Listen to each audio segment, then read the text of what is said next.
Way on the floor.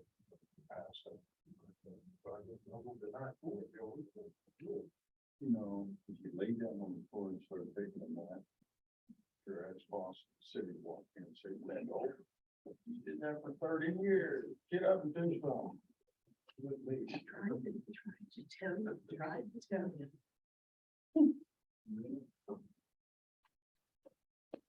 How long did you work? 30. Wendell said work for the city, not say it for, this idea. It's going away. It's because nobody wants to work anymore. My mom, she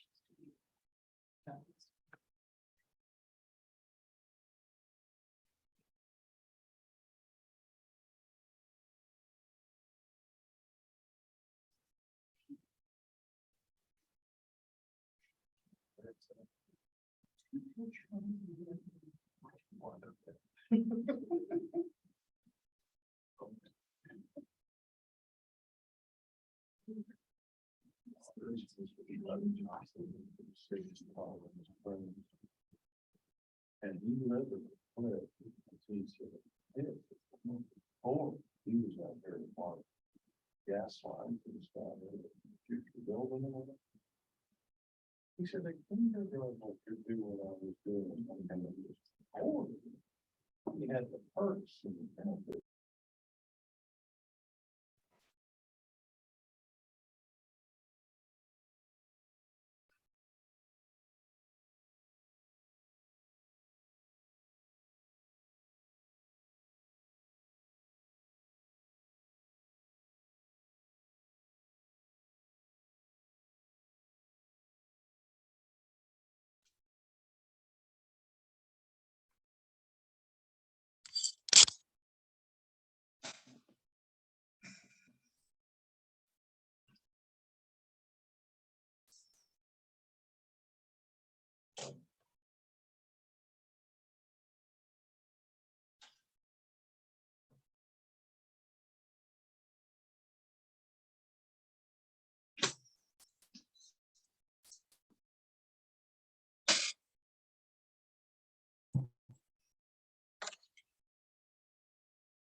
there a sign sheet? I had no idea. Did you get a sign sheet together? Yeah, let's put one. on top of that.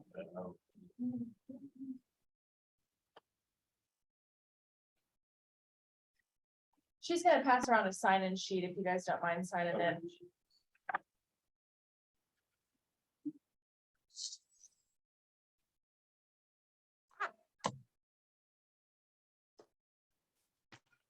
Hey, Ron. Evening, how's everybody this evening? Good, how you doing? Hi, Delaney. Hello. Is Philip gonna join? I think he is.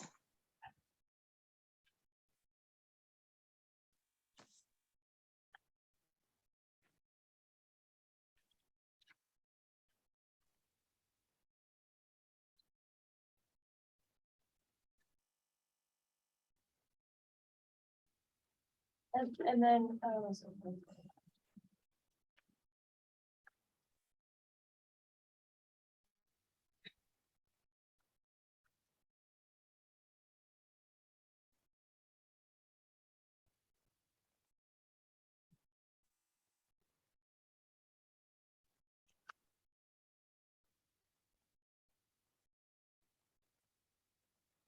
zoning case, yeah, one of those. Sure. How's everything going? Good. Yeah, Busy. getting acclimated? Yeah. Yeah. What are some of the things, I heard you're also working on, like, appeals, property appraisal appeals, are you working on those too? No, right now I'm doing, so county court, so code prosecution, and then working a little bit on with Jackson on HIPAA stuff. Yeah. Employment law, and then getting, caught up on some Cora and Como stuff with her, so a Oh, little bit of nice. everything right now. That's cool. Yeah, Where did you work before? the city of Wichita. I was a prosecutor, Okay. Yeah, so- That court's a little bit different, huh? oh, yeah. Yeah. Yeah. Did you ever do anything with their mental health court over there? Occasionally, Yeah. Yeah.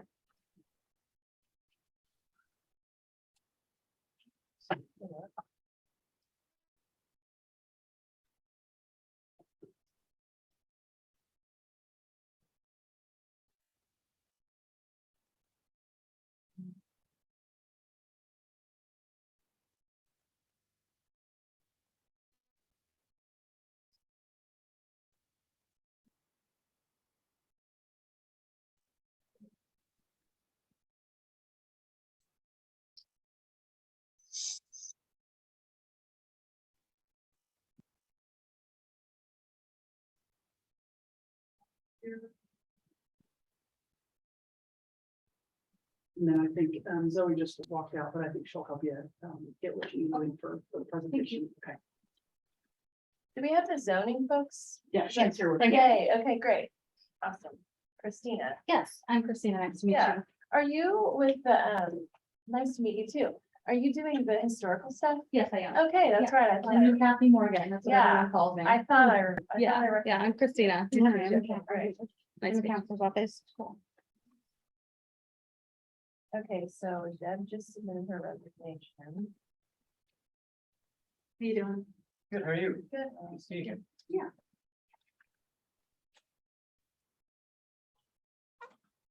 Well, it's 1 minute till, if we don't have a quorum, we won't really technically have a meeting, so I don't know if you guys are here for the zoning case, or if you're here for the board, or whatever you guys wanted to talk about, we can hear that.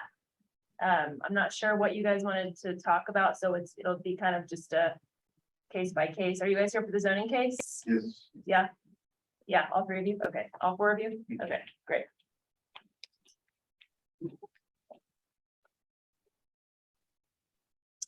So we need one more board member. Okay. Got two folks.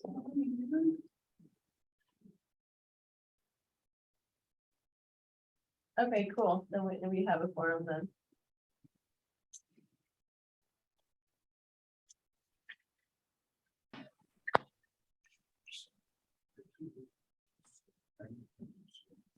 Looks like all of the board members are online.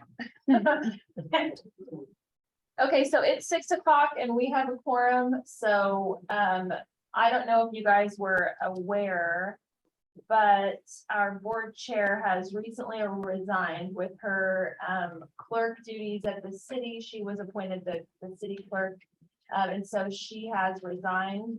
I also just received Deb Gruber's resignation. She's working in a different county now, and so she will not be able to join us either. Maria was not going to be here tonight. I didn't hear from Mark or Zach, or Robert, so we'll go ahead. I guess I'll call the meeting to order. We'll do the welcome, and then Christina, I think you can go ahead and just hop on. Okay. Yeah, we'll just start with you. So you can either sit over here, or you can come to the podium, or however you'd like to address us. Okay, I Super think I'll informative. stand up maybe over here, just so I'm talking to Okay, great. everyone.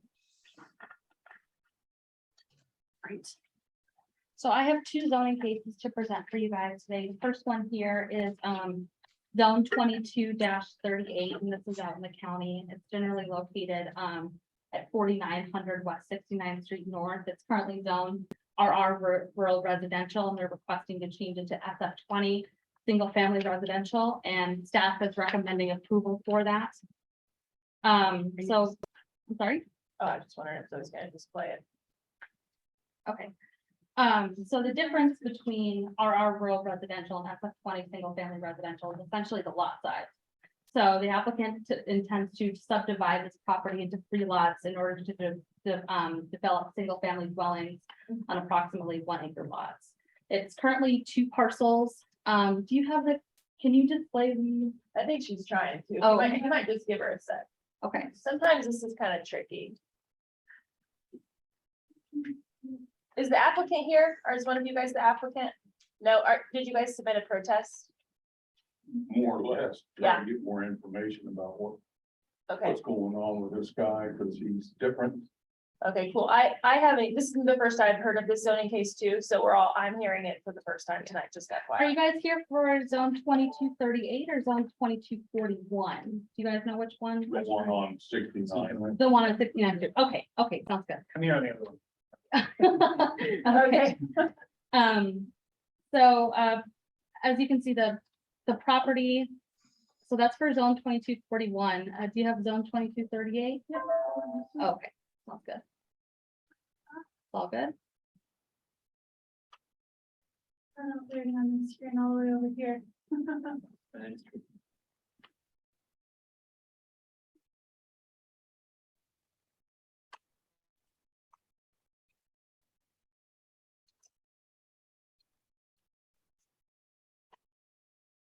Delia, your mug is so big on that face right now, or your face is so big on that screen.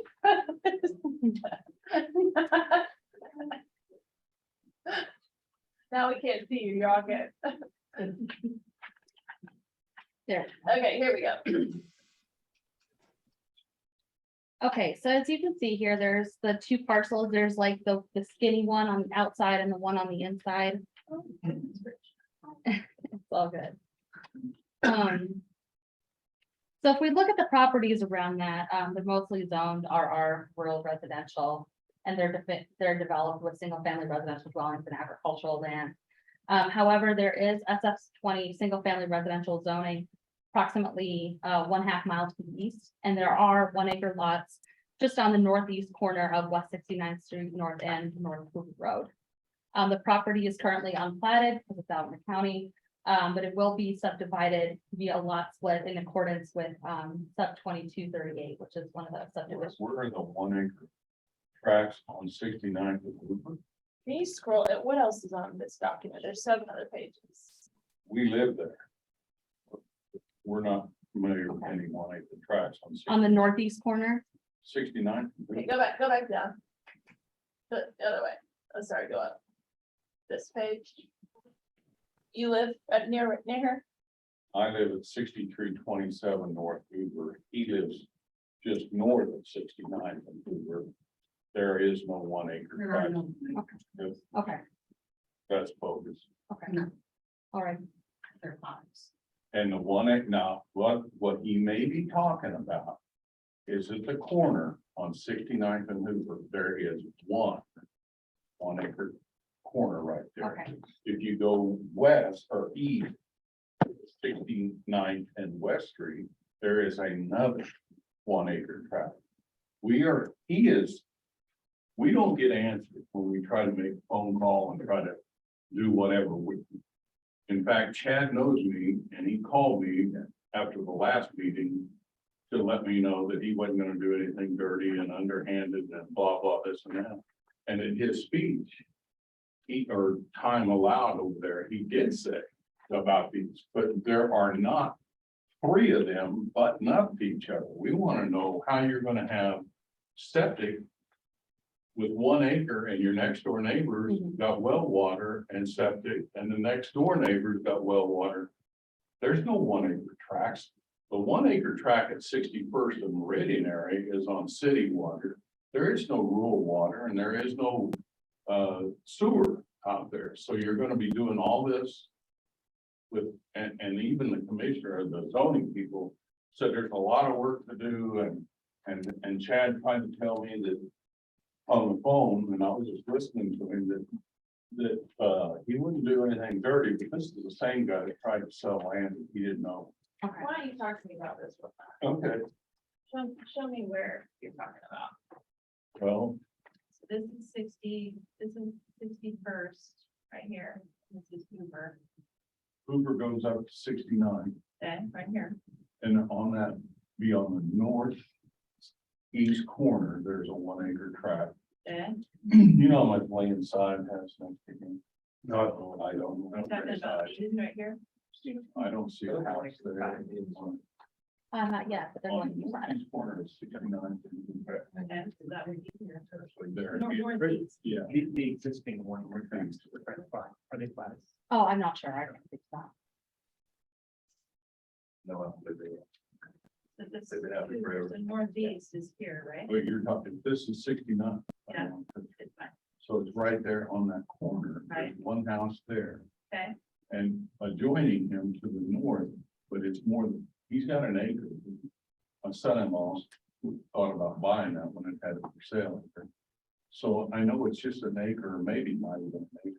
I don't So know. this plot right here is showing this one. That's showing this. That's on West Street. Must be.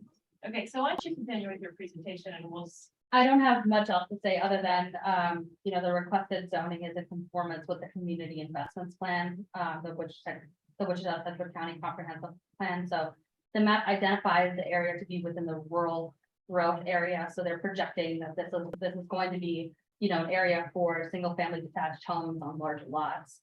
And the land is currently being used for a single family residential dwelling. Chad lives there. Yeah, they just want to add a couple more there, so based on the information available at the time the staff report was completed, staff recommends approval of the zone change request.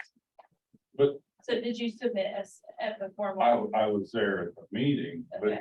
all I could get, and even trying to call to get questions answered, was that there's a lot of work to do. Well, that's kind of leaving a blank check for somebody, and like I said, this is the same guy, and I'd say it if he was sitting here, that tried to sell land years ago that he did not own. So I'm supposed to believe that he's gonna be up and up now?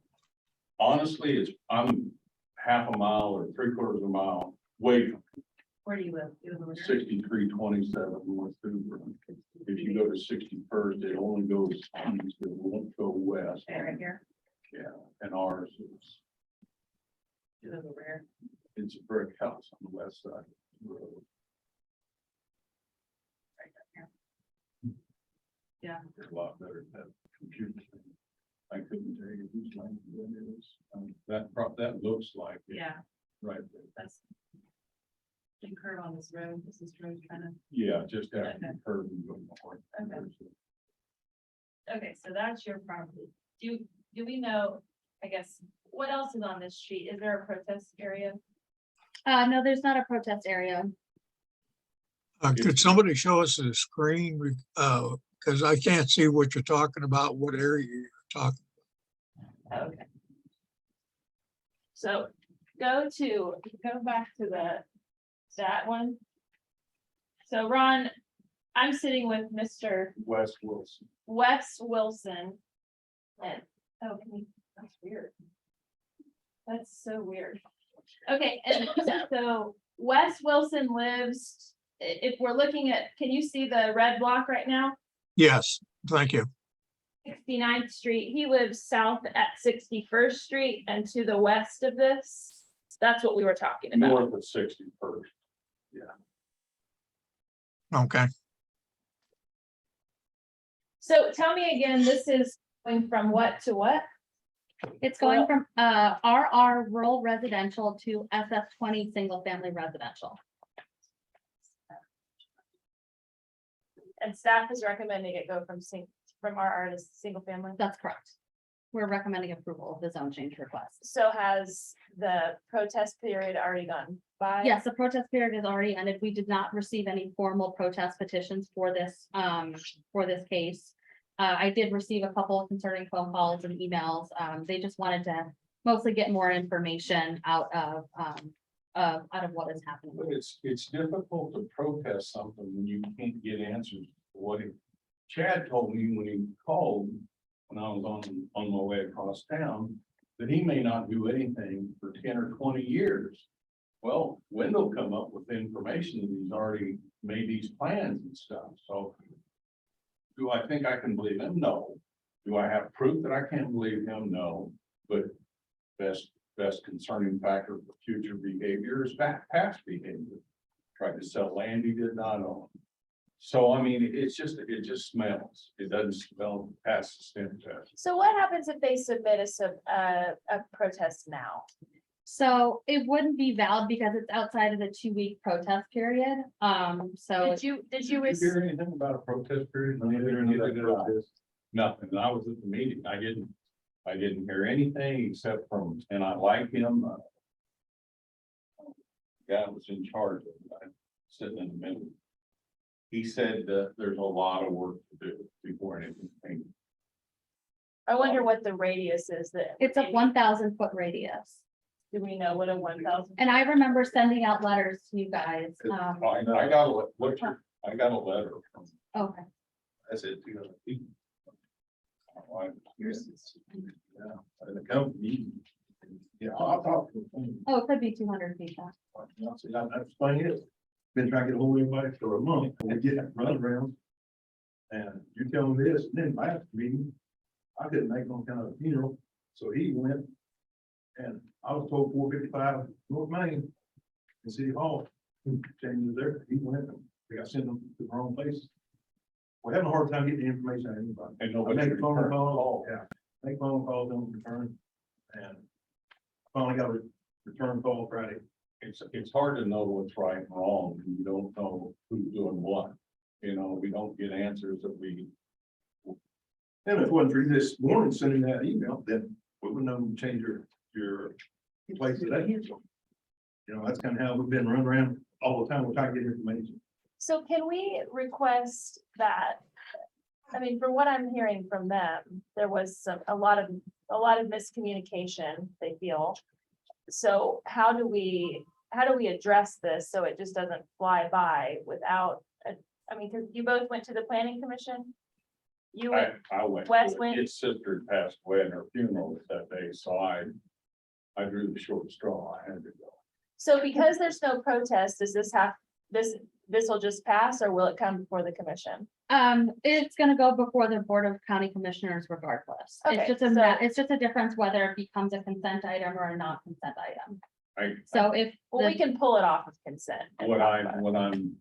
what I feel, and I have no way of guaranteeing this is true. That Chad, obviously, if he thought it was a done deal, he'd be here.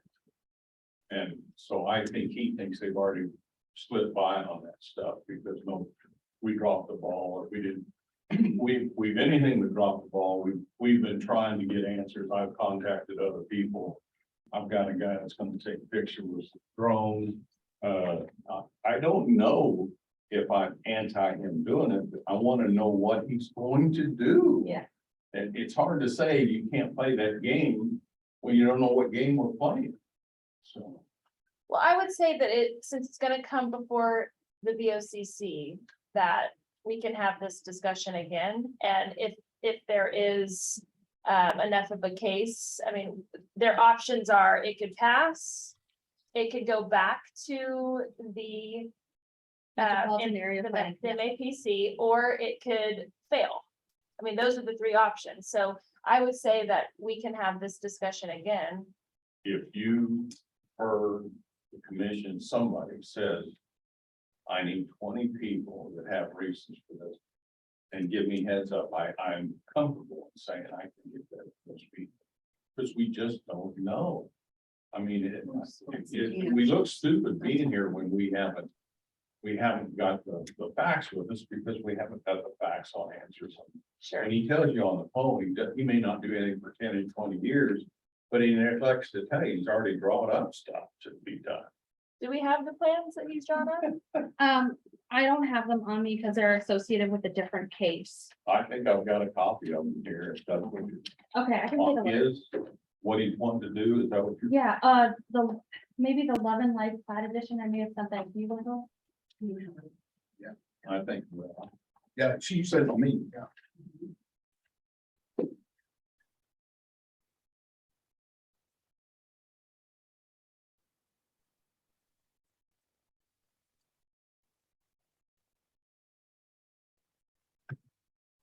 So Christina, did you send any of this stuff to me? No, because it's associated with a subdivision case.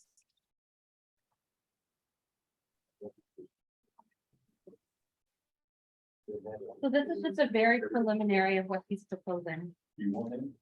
So I got one.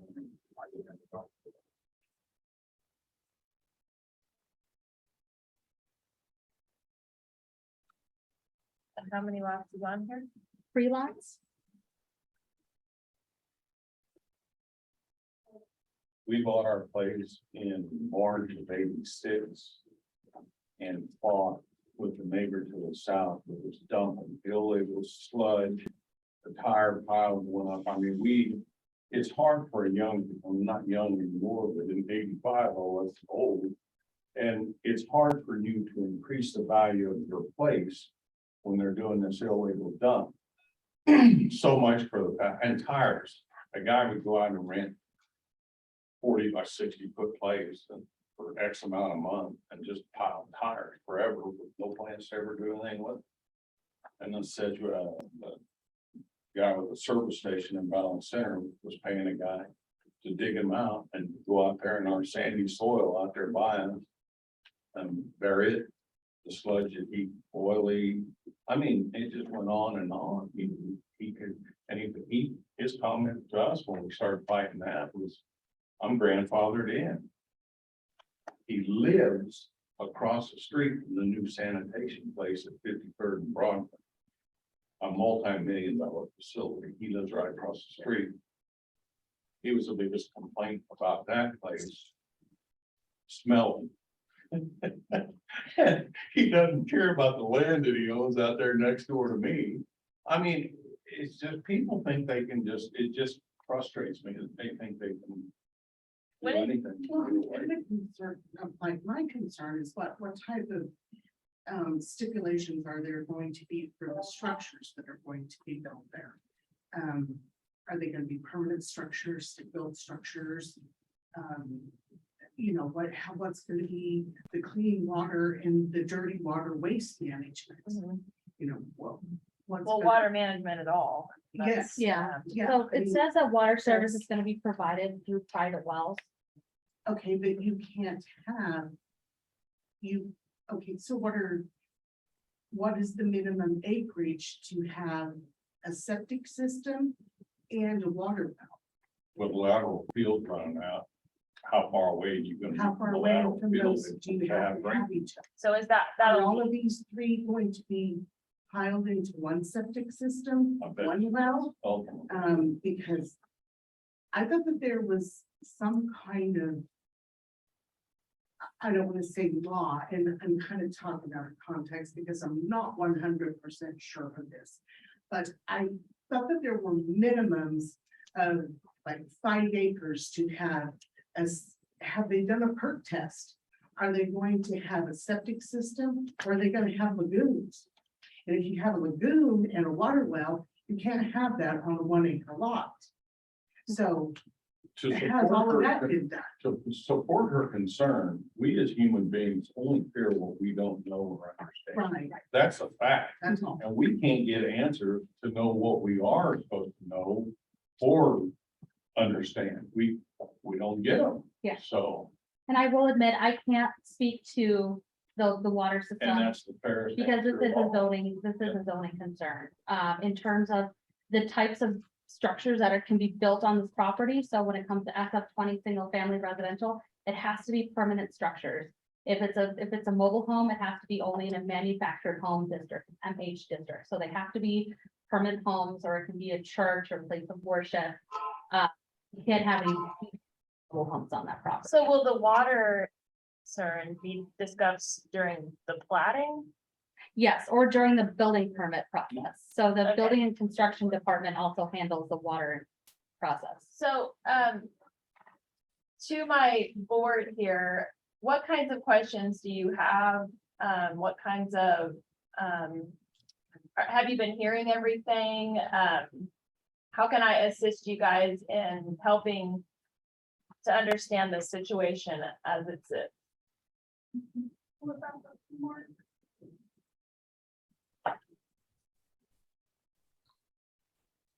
So am I understanding correctly that it's to go from rural residential to single family?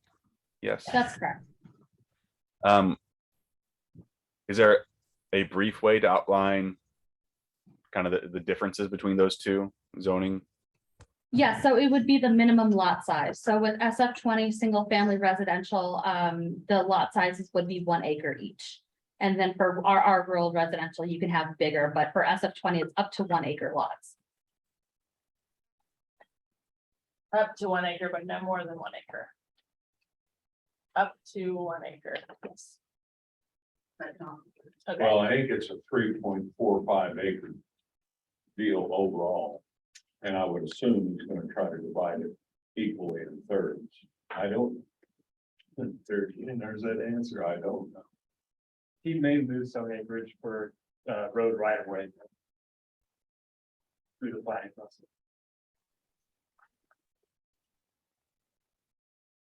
any other questions?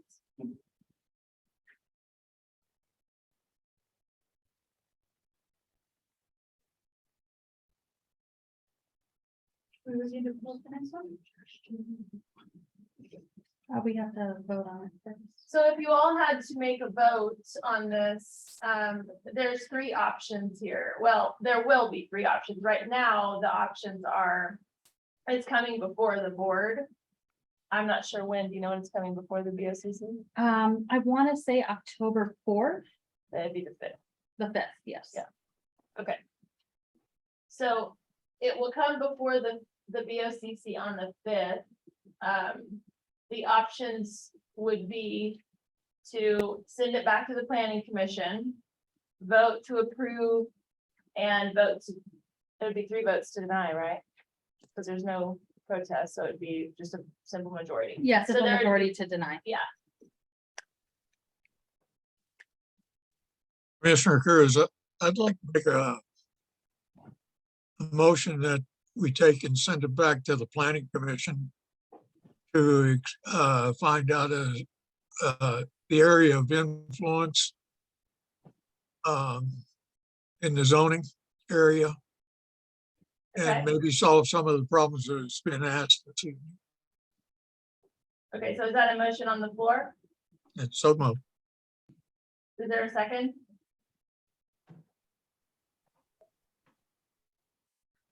Nalini, are you seconding it with your eye?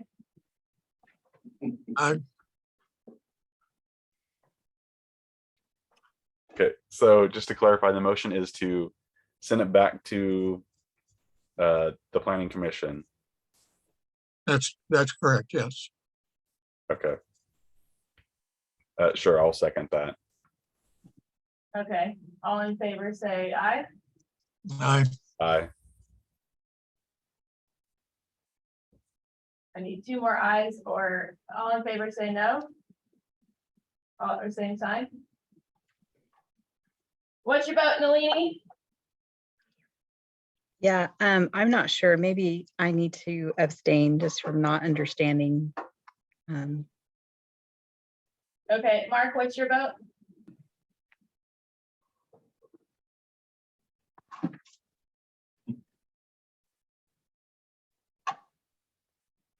I was late and did not get to hear the issue about it, so So I will say this, that sending something back to the planning commission is always the safest bet. I'm not, I'm just, this is my guidance. I'm not saying that I'm for or against it. This is just my guidance if I was to help. I have a question. So like, if we send it back to the planning commission, will that give more time for like the what, I'm sorry, I can't think of the word, like for people to like protest, is that the word? Yeah. Would that give them that opportunity again? No, they would not be able to protest. formally. But it would give time to submit an informal protest. And it would give time to further understand what he's going to do. I mean, because really we're giving time to neighbors to discuss with their neighbor for better understanding. In Okay, addition- and that's what it all comes, like, we just don't know, like, the problem is they don't know what they're gonna do with that lot, right? I think they have an idea from the plans that I'm looking at. They have it sectioned off into three, I guess, 1 acre lots. I don't know what the actual size is here. Because these are not all that crystal clear. So it's really just not making a decision right away without having all the information. Is really what sending it back to the planning commission is. And really all you guys are doing is kind of telling me as the commissioner what I will talk about as my board telling me as a commissioner on October 5th, I will say, this is what my board recommends. could you say who's opposed to it? So far, no one is opposed to it. Opposed to what? Sending it back or opposed to it happening No. at all? I apologize for being late, but it would help me to understand what's the opposition to the zoning proposal. Lack of information. Right? Yes. Correct. There's a lot of specific items that you need to get into when you're building in the country.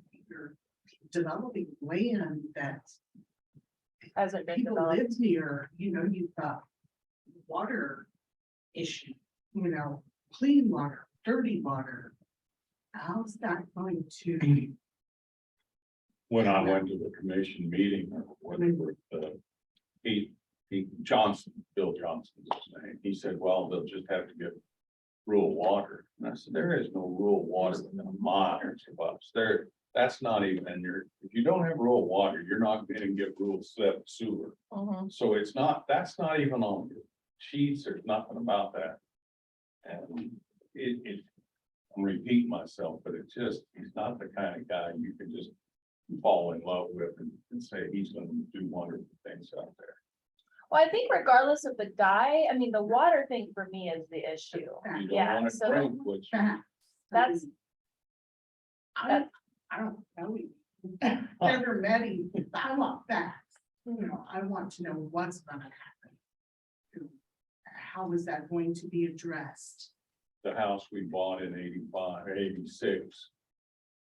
We didn't know the septic was guaranteed to be fine.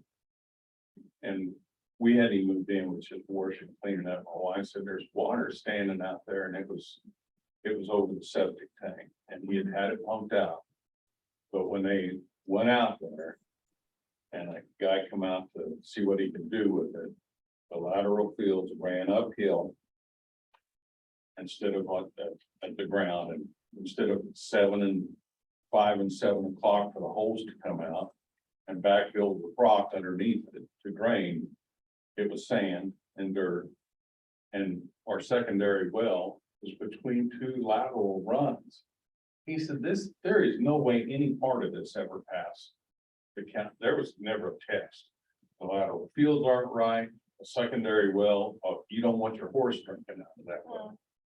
You know, and So if, I'm sorry to interrupt you, so if say the zoning passes and the plating determines that there's significant issues with water, then what happens? I can't speak to that, but I can get back to you on that. I mean, this is just concerning the zoning change. When it comes to, you know, other environmental or water issues, I mean, those are different departments. Yeah, I know, this happens all the time, it's like, Yeah, but if it won't pass any of those requirements, then the zoning is irrelevant. right, but in your, I appreciate you coming out and saying you can't answer that. That's more of a straight shooting answer than we got for anything we tried, and nobody said that. We don't get return on, we don't get any comments, we don't know.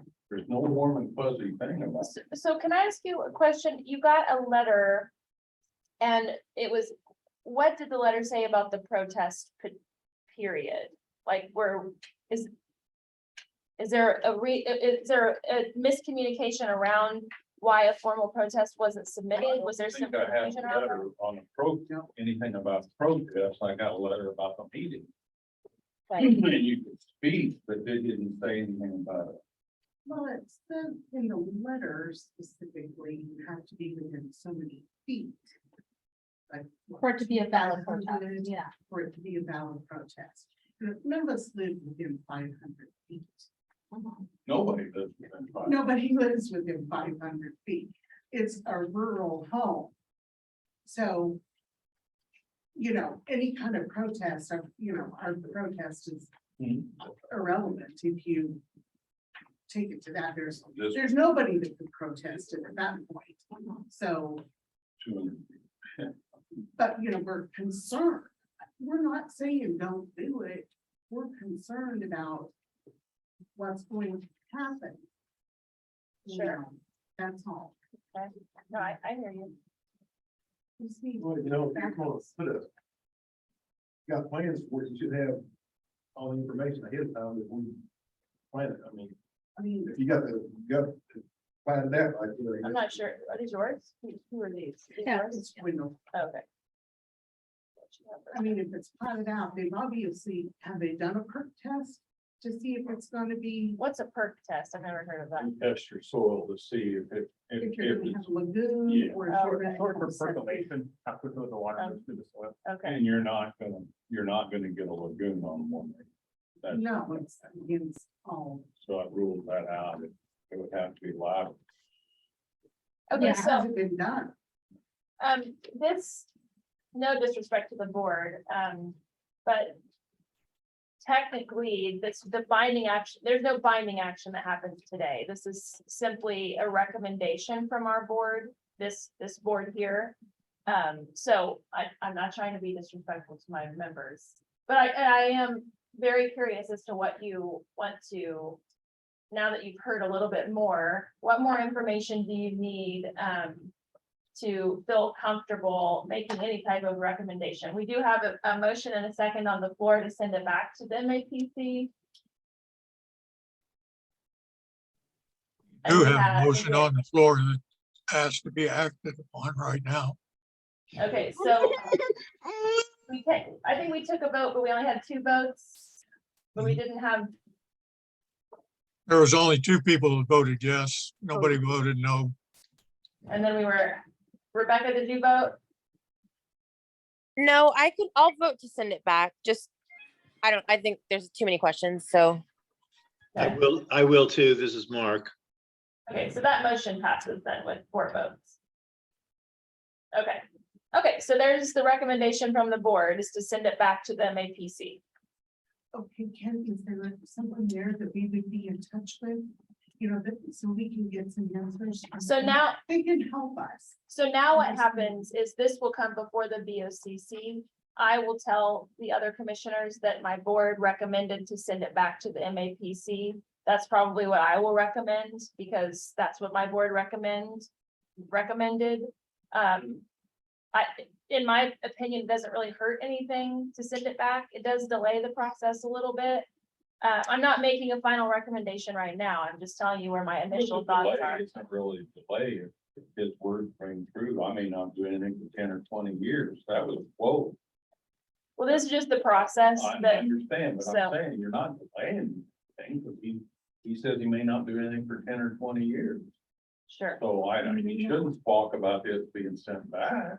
sure, yeah. Okay, well, and so what other questions do we have around this case? That's pretty much it. Yeah, I just want to know, is there something that, we need to put in writing? Absolutely, put whatever you want in writing. It's better to have it in writing than not. Yes. Yeah. And who would we address that to? You can address that to me and I can give you my contact information.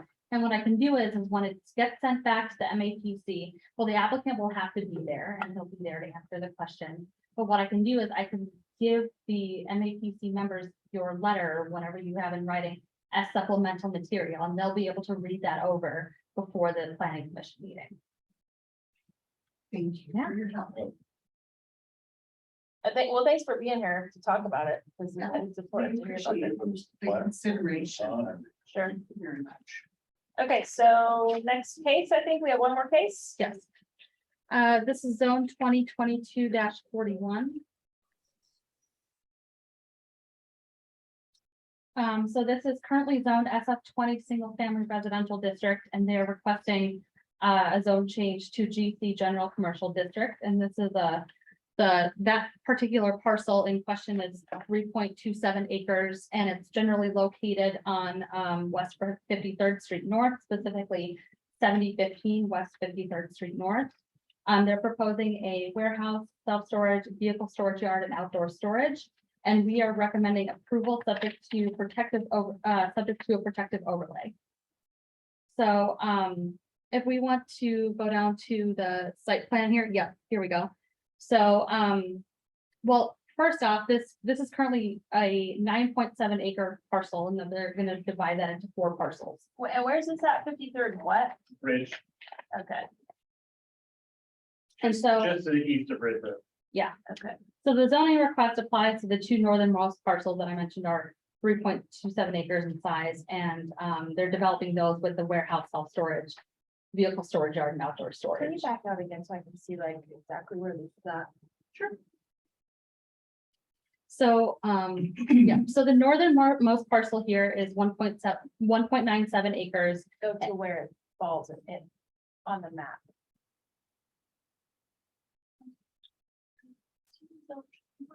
Is that the northeast or northwest? That's south. of That's the 53rd. southeast corner of 57 Ridge. Okay,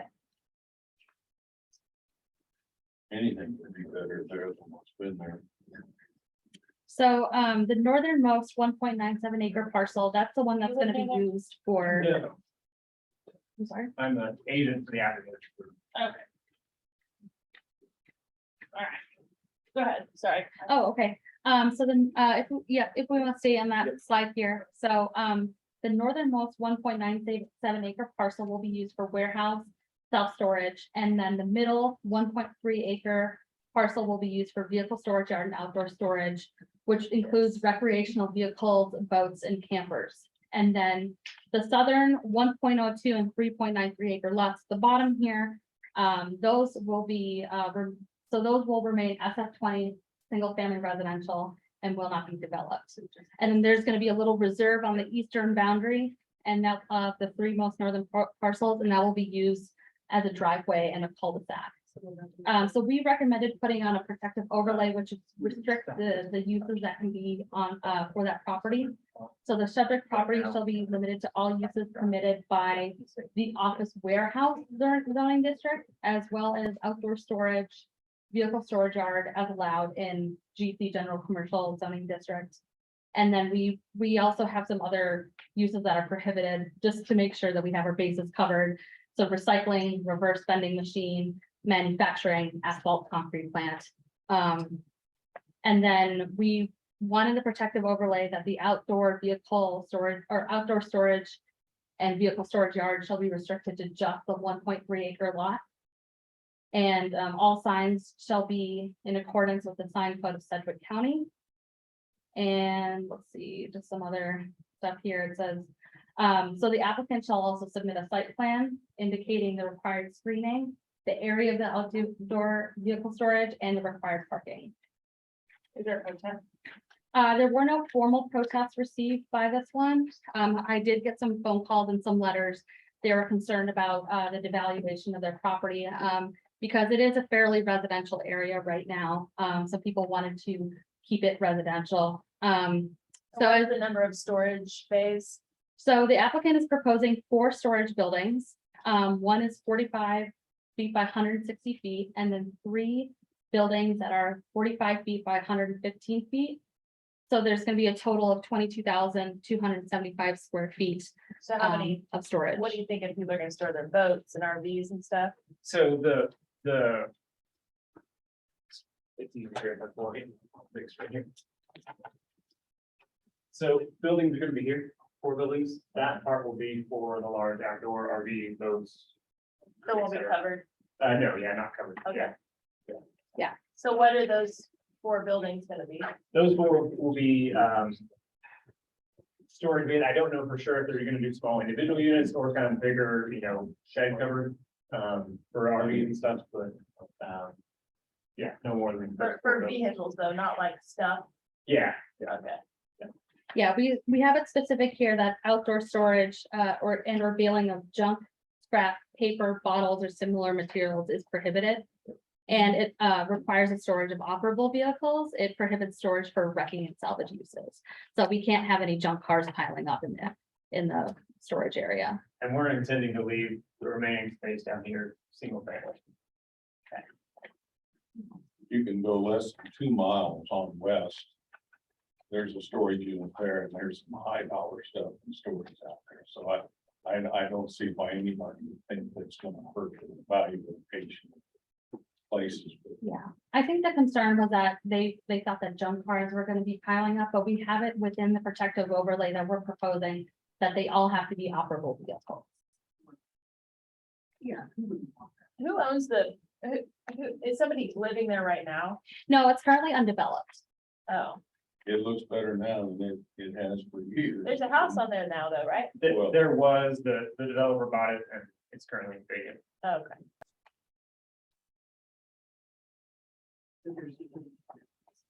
Can you send the link to There's the? businesses not that far on less than a quarter of a mile. There's businesses on the north side of 53rd.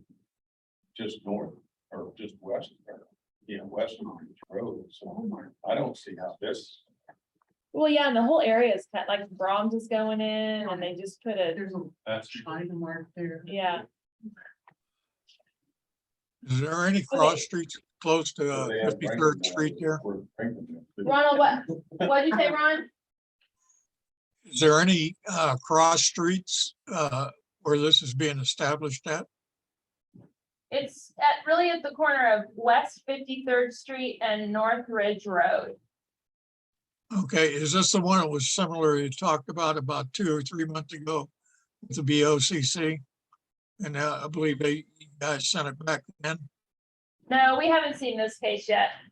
Okay. Okay, because there was one before that I can recall. Yeah. Okay, Yeah. thank you. Thank you. Okay, so to the board, you could push them back up. What kinds of questions do you all have? Well, the only question I got is, I didn't see anything about any brims or anything. Has anybody complained about being a haven't, like- commercial area, or is this a commercial area? So it's currently zoned SF20 single family residential, and they're proposing to zone change it into GC general commercial. Change it to commercial. Okay. That's fine. And do they have any plans for like aesthetics, like putting greenery or shrubs or trees or a berm? Yes, we will do a screening easement as part of the protective overlay. Did you hear that? Yeah, okay. Okay, so is there a motion on the floor? I'll go ahead and make a motion to go ahead and forward it to the BOC. You're making a motion to approve? That's correct. Okay, is there a second? Yeah, I'll second that. Okay, all those in favor? Aye. I, All those opposed? Looks like motion carries 5-0. Thank you, guys. Sure. Thank you. Okay, so next on the agenda is the Board of Health update. We have Kat Rodriguez here to give us just a brief overview of the Board of Health Advisory Board. As you'll remember, during the pandemic, we, I think it was July of 2020, right in the throes of everything. I suggested that we resurrect the Board of Health Advisory Board. This is strictly just advisory in nature. It won't have any sort of voting authority. Kat, go ahead and just go through it real fast, like the real brief history and. Sure. So, the history of the advisory board is kind of mixed in with the history of the Board of Health itself. So prior to 2001, the Board of Health was not the Board of County Commissioners. It was actually a joint Board of Health with the City of Wichita. That joint Board of Health was dissolved in 2001. And that was due to just some between the City of Wichita and Sedgwick County. A lot of departments were changing and they wanted to keep everything kind of running smoothly and correlating with a lot of the codes and ordinances for both Sedgwick County and the City of Wichita. So in 2001, that joint Board of Health was dissolved. And simultaneously to that, what they did is they turned that joint Board of Health into a joint advisory board. So the Board of County Commissioners became the new local Board of Health, and then the previous joint Board of Health became the advisory board. That advisory board was then dissolved in 2005. At that point in time, they couldn't get a quorum at meetings and kind of thought that they lacked any type of purpose. And that was because the Department of Health itself had kind of grown and gotten the staff that they needed to be able to advise the Board of Health. And then, of course, now it looks like, so there was a draft resolution that was brought up last year in 2021 in the middle of the COVID-19 pandemic. And that kind of led us to where we are right now. So Commissioner Cruz wanted me to present on a new proposed draft resolution, and that would establish the Health Advisory Board. So this board that is being proposed would be a 19 voting member Health Advisory Board. Those voting members would consist of 4 individuals or 4 customers of the Sedgwick County Health Department. 6 of those would be medical professionals. 5 members would be from the community at large, and they would be appointed each respectively by a county commissioner. And then 2 members would be recommended by the city council. So the City of Wichita City Council and Derby City Council. And then there would also be a member that would be a professor or a faculty member in a health-related subject in a post-secondary educational institution. And then there would also be a K through 12 school representative. And those would be all of the voting members. And then in addition to that, the local health officer would also sit on the board in a non-voting capacity. The terms for each of those members would be 4 years. And their main responsibilities at that point in time would just be, as Commissioner Cruz said, just advisory. So they would advise the County Board of Health on policy. They would recommend policy changes. They would recommend procedures for the Sedgwick County Board of Health. And they would not be able to sign contracts. They would not be able to make any formal action for the board. So that's kind of a brief overview of what it would be. So if there are any questions. Okay, don't get yourself on the camera. Follow. No matter how much I try to avoid it. Yeah, okay. Okay, any questions? So, did I hear correctly that the Wichita City Council and the Derby City Council will each appoint a member to this Because board? they're class 1 cities. Okay, That's the reason why. Right, so the actual resolution does read that a city council of a first class city within Sedgwick County would be able to recommend a member. At this point in time, there are only 2 first class cities within Sedgwick County, so that's where you get those 2 members from. Are there guidelines for the qualifications to be appointed to the board in those that the city and county would be appointing? There aren't any qualifications laid out in this resolution, no. There are some, though, there are certain stipulations for like the block of 6, right? Right, so there are gonna be qualification requirements for the 6 medical professionals. But then with the 5 commissioners, this, both city councils, right? So Wichita and Derby, they wouldn't have. But like, for instance, if I was to appoint somebody, I'm going to appoint somebody who's health conscious. But that's because that's what I feel like needs to be done. Now, some other person might appoint somebody that is economic focused. That was also brought up. These are just suggestions. This is strictly just a suggestion.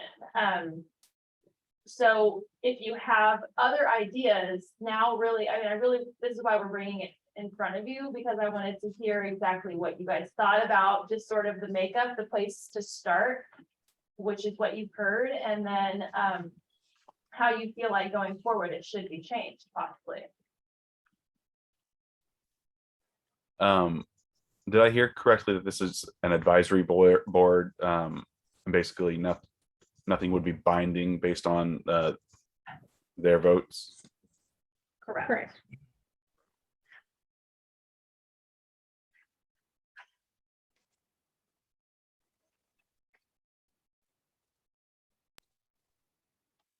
Are there any gender or racial, I'll say the word quotas, but for the composition of the board, that it's representative of the community at large? No, that we put that in there, but that is a good idea. And I can make a note of that. Right now, we don't have any type of requirements for diversity on the advisory board, but I can make a note of I that. think when we, I thought we did have that, but that's a good point to make sure that we do. I know with our at-large appointments, which I guess this doesn't necessarily fall into that, but we could use the language that is written in the at-large appointments policy. Great suggestion, Mark. Caitlin, I didn't think of that. If you need an example, the Community Corrections Advisory Board and the Juvenile Corrections Advisory Board are statutory boards that do articulate that representation. Yeah, I can't believe I forgot that. All right, Lonnie, what you got?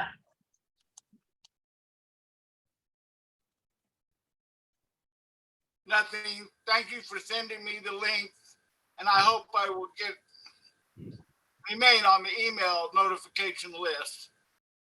Yeah, we'll make sure that you're added. Sorry to forget you. Miscommunication.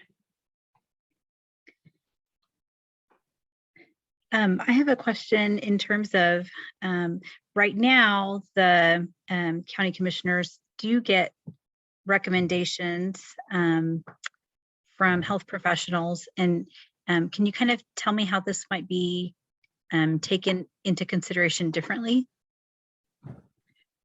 So formally, the Board of County Commissioners currently, they're advised by our local health officer, Dr. Mittens. So this would be different and so he's actually a medical professional. And so this is gonna be a little bit different in that it's gonna be comprised of not only medical professionals, but people that are actually out in the community. And like I said, 4 of those members are gonna be from customers of the Central County Health Department. And so, and then these people will also be making recommendations for policies or procedures within the county. So they're not just going to be advising on health issues or outbreaks or anything like that. So Nalini, I think it would be more formal process. It would be a meeting like this. It would be open to the public. The public would see deliberations. The public would see what is discussed. There would be formal votes taken. This is a quasi judicial. We as the Board of County Commissioners are quasi judicial, but your board is not, right? Because they don't have binding action. Correct. So it would be sort of like how this board operates. It would be the advisory board to the Board of Health. So let's say, for instance, during COVID, if we have another outbreak, it would be the Board of Health would convene, people would talk to the Board of Health. The Board of Health would then make a recommendation, the advisory board would then make a recommendation to the actual Board of Health. And then the deliberations would be more than just one unelected bureaucrat, like we kept hearing. Remember that during the pandemic, we kept hearing was one unelected bureaucrat making all these decisions. This would be made up of more than just one person advising 5 people. It would be 19 people advising the board of 5. Plus, we would have our health officer making their recommendations as well. But also think of this as health and all policies too. So this board, as Kat mentioned, wouldn't just be, if there's an outbreak or some sort of public health crisis, they could meet and talk about, all sorts of policies. Mental health policies. And really the sky's the limit as far as, when you think of health and all policies. Does that make sense?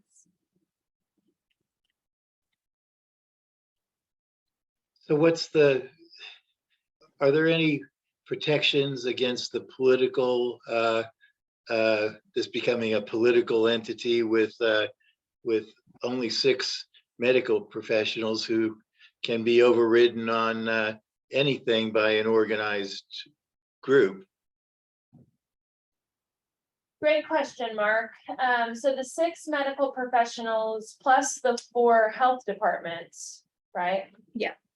The health department community members. So there would be,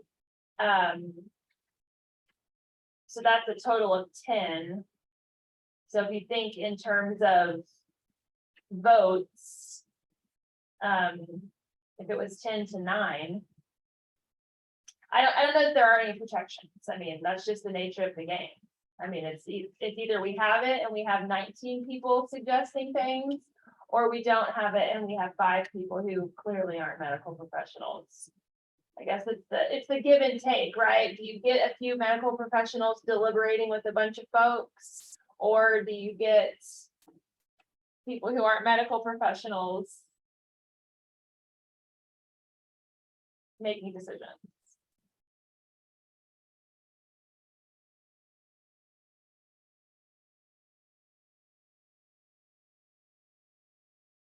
So really, this is our first sort of go around. We're gonna have a conversation with a few, Aaron Walker with Carrion Health. Who else do we have? We have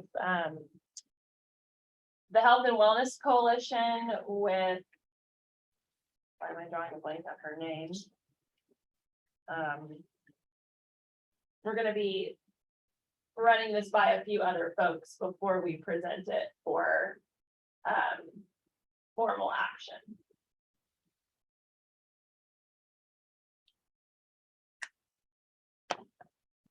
So we don't have to take a vote on it today. I mean, this is just sort of to bring it to you guys. Well, just brainstorming. is there, I get the representatives of the general public. But is there a way to have some qualification for part of that group so that it with a connection to public health services or Yeah, the four people that are from the health department, are they all from? They're all, So those four people are what we discussed, are customers of the health department that have lived experience of working within the health or of being customers of the health department. so lived experience of the Sedgwick County Health Department. so does that mean they receive services there? Is that what you were after? I'm just concerned about trying to have a board that has some grounding in the medical community or issues to kind of protect against a small group being able to ignore the science and take over. So perhaps we could set a stipulation of the political appointments to have to be within a certain category. Is that possible? I mean, that's just an idea. I don't know. if I it's a mean, good one. so when it comes to forming the board itself, you have the ability to put any requirements you want on it. Okay. So whatever you want to propose in the draft, I can put that in there. In regards to actually forming the membership. And so, yeah, So we could have an open call of 6 general professionals that fit those certain medical criteria from, ICU doc to family physician to pediatrician. And then we could also put that same stipulation on the 7 members that would be political appointments from the commission in the 2 cities that have to fall within, they would just be selected by certain people rather than a general call for an application. So you have 6 general call for applications from this certain block. You have 7 political appointments that fall from this certain block, but they have to fit in a certain category, but they're individually selected. You have 4 appointments from lived experience of the Sedgwick County Health Department. And then what were the other 5? 2 city council recommendations, 1 professor or faculty member in a health related subject, and then a K through 12 representative. That makes sense? That would be more health focused. Right. So I like the idea of putting that some kind of criteria around those selections of the kind of political appointees. What would that kind of criteria look like? What does that sound like? Oh, I think it would be the same as the stipulations of the 6 at-large appointments, pretty much. Mhm. We didn't name them off. Well, so, yeah, so the 6 members, the medical professionals, so we sent out a copy of the draft resolution. And it kind of lists out all the different specialties for the medical profession. So occupational health, ICU, infectious disease, pediatrics, OBGYN, surgeon, family practice physician, licensed mental health professional, licensed substance abuse professional, epidemiologist, and hospitalist. So those are all kind of what you would get with those 6 medical professionals. You have this wide range of kind of the health professions that you can choose from, and that's where you're going to be getting the medical recommendations from. And so we can put similar stipulations on the other political appointed members, those other 5 members, and really that criteria can look like anything you want it to. You can put age restrictions, you can put If you want to include anything about diversity, if you want, those are all things that you can recommend and that we can put in the draft resolution. Now, whether that goes in front of the board and whether it passes, Yeah, I don't know, but yeah, so you can make any type of criteria you want and we can put it in there. And then just another question around some medical professionals. It sounds like this could be like a doctor or a nurse. Is that right? Yeah, it could, anyone with the license, medical license. And so I'm considering pharmacists. And I don't know that unless you are a hospital pharmacist that you might qualify. Does that also sound correct? I think we had, I remember pharmacists being in the original document, and we can add that as one of the folks who can be considered. It's a good idea. Yeah, let's just add that. Pharmacist. Let's add that, and then the diversity part, and then the stipulation around the political appointments. Mhm. Having, Is a dentist in that health group? to be,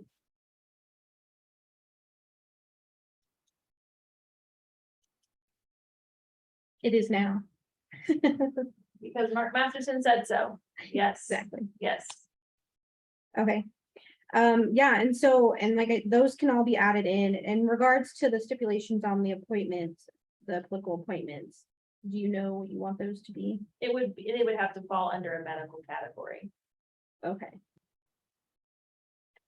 I think we did say something about economic, though. I remember we had that conversation around.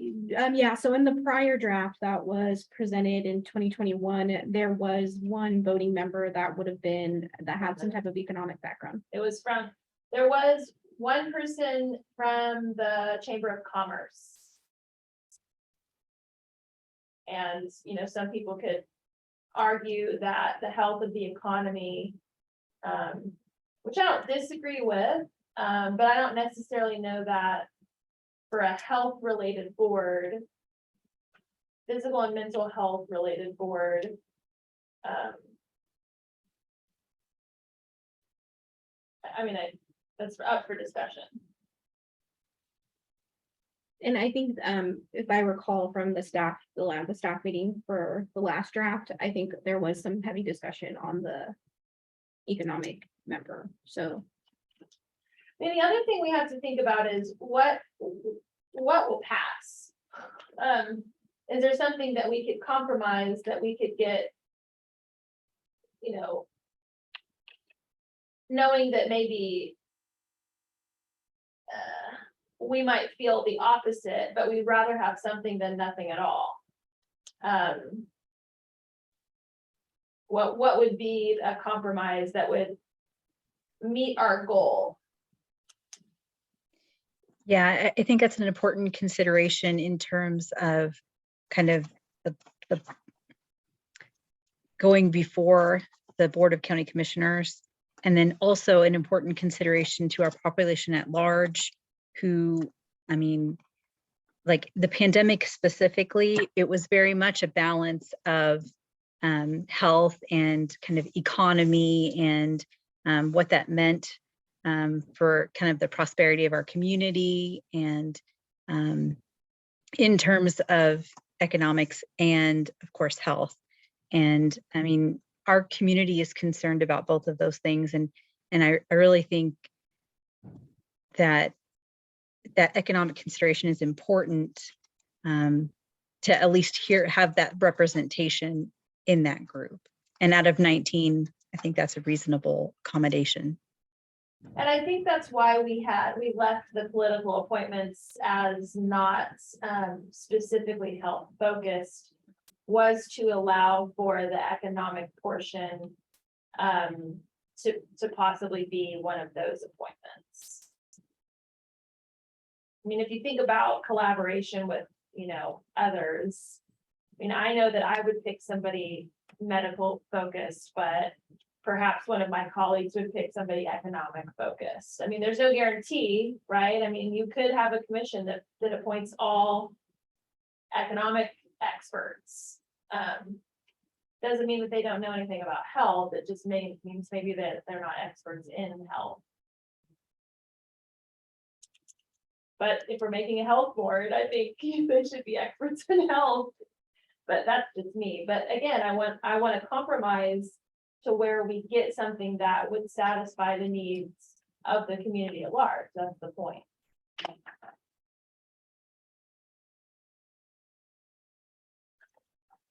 So what do you guys want to do? Do you want to think on this a little bit longer, bring it back maybe next, you guys want to, make your suggestions? You want to make a vote, recommend what we have now? What would you like to do? I see we lost Ron. Well, I personally really liked, I appreciated having that document to be able to review beforehand. And I really liked the suggestions that we brought forward tonight. So, I mean, I'd like to, put a motion on the floor to recommend the document with the changes described. So if you can help me articulate those. Yeah, your motion is to approve the document with changes. Those changes being, adding criteria for the 5 political appointments, adding pharmacist and dental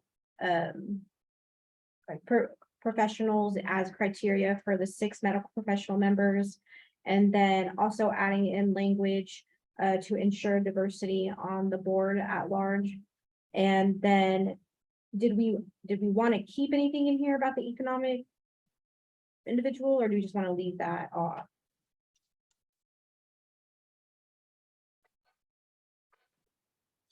I think we have to add it. Yeah, I think that for the 5 political appointments, that we could put language in there to include the economic aspect. Because it sounds like we're restricting those appointments, but we don't have to restrict it all the way down to just healthcare professionals. Perhaps we put it in terms of we have those appointments are restricted to health, like physical, mental, and economic health. If we put that. Okay. Is that to In- steer folks in the right direction, perhaps? Yeah, and so what I can do is I can add the language under that subsection that's similar to what I have for the 6 medical professionals. So I can put in there recommending a member for appointment from the following specialties or from the following areas, and then I can put in a member involved. I'll find the correct wording, but like from an economic background, and then or related to some type of public health institution. Yeah. Okay. Yeah. Now that will restrict them to only those 2 areas. So if there are any other areas that you want to be able to be represented, then I would have to also include that in that language, just to point that out. This is just brainstorming, but the medical society, has a significant interest in health issues, and hospital administration does as well, on how the impact on the local economics or hospital economics. I don't know if that's the type of economic impact around medicine, or it's more don't close my business or restrict people from being inside a business without a mask or whatever it is. Yeah, I think those are great suggestions. We have a hospitalist, which is an actual physician. Yeah, we have Should we add hospital administration? And then that made me think of FQHCs. Should we specifically add something about a federally qualified health center? I mean, those are really important. Might add that. So let's add a federally qualified health center. I don't know who we would add from that though. What would you think? You know, a safety net clinic of some kind. Well, and I can leave that kind of broad, so it could just be like an individual from an FQHC. Okay. And then what was the other one you mentioned? Hospital administration. Administration. So now we're talking about just the 5 appointees, is that right? Well, I think the 5 appointees from the political, it'd actually be 7, right? Because there's 5 from commissioners and 2 from the city councils. So I think whatever the medical criteria is would then fall into this as well. We're not adding 2 different categories. It would be the medical category. Okay.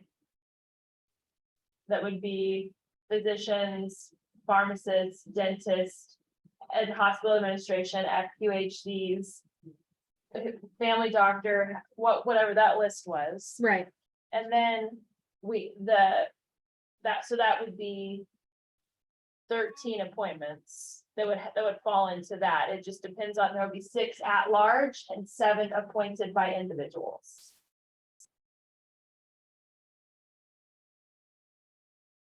Does that make sense? The criteria is the same. It's the way they're appointed is the difference.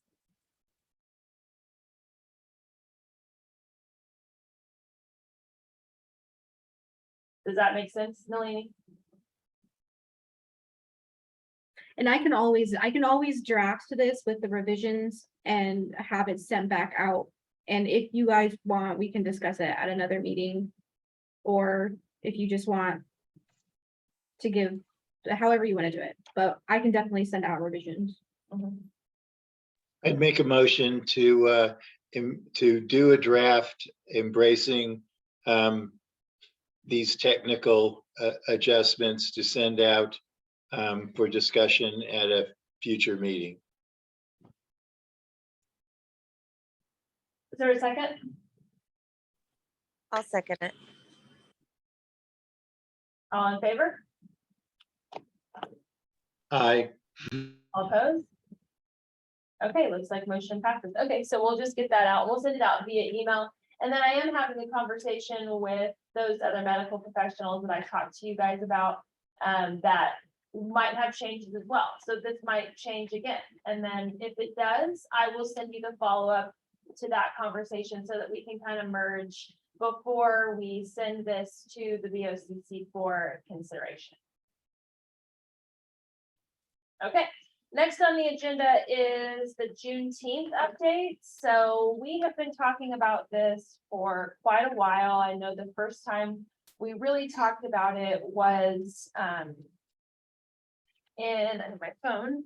The first time I think we considered it last year, but we didn't really consider it wholeheartedly until that with the nuts and bolts of how much it would cost until this year. I think it was in February or March when we had our first budget retreat.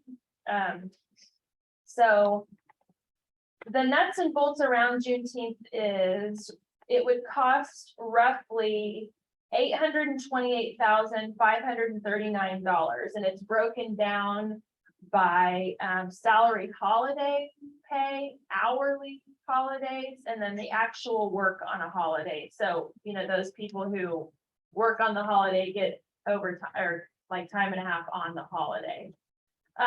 So it's broken down.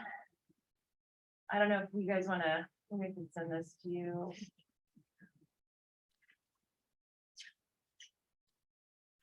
So it really just boils down to, you know, when we think about the county budget as a whole, we have to have 20% in our contingency. We're sitting at about 38 in our contingency right now. So yeah, we'd have to dip into some of that contingency fund, but that's what it's there for.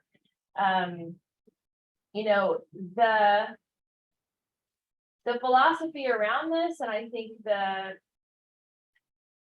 the way that if the county just received a diversity and equity and inclusion award. What does that mean? You know, this to me is putting some of that in action. This to me is showcasing that, you know, the federal government has made this a holiday. The city of Wichita has made this a holiday.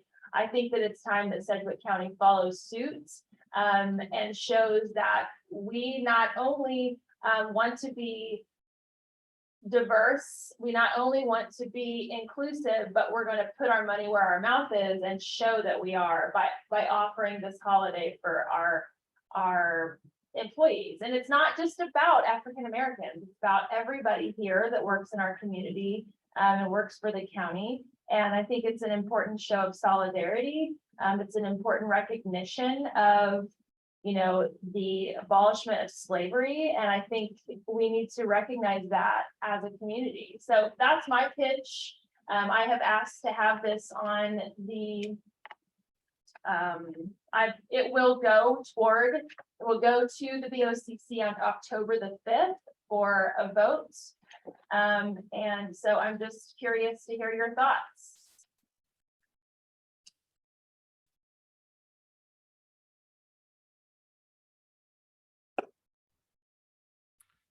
So I'm all for it.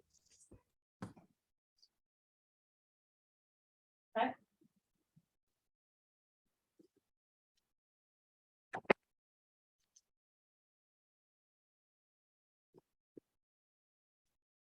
Is that a motion? Because you're the only one saying anything, so I'm just gonna say, is that a motion to pass this? I will make a motion. Yes. to Okay, pass. is there a second? I'll second it. Any further discussion? Okay, all those in favor, Aye. say aye. Aye. Okay, all those opposed, same sign. Okay, so our board is unanimous with 4 votes for. Okay, so that's really all we have for tonight. What other things did you guys want to discuss, or any other things you guys wanted to talk about tonight?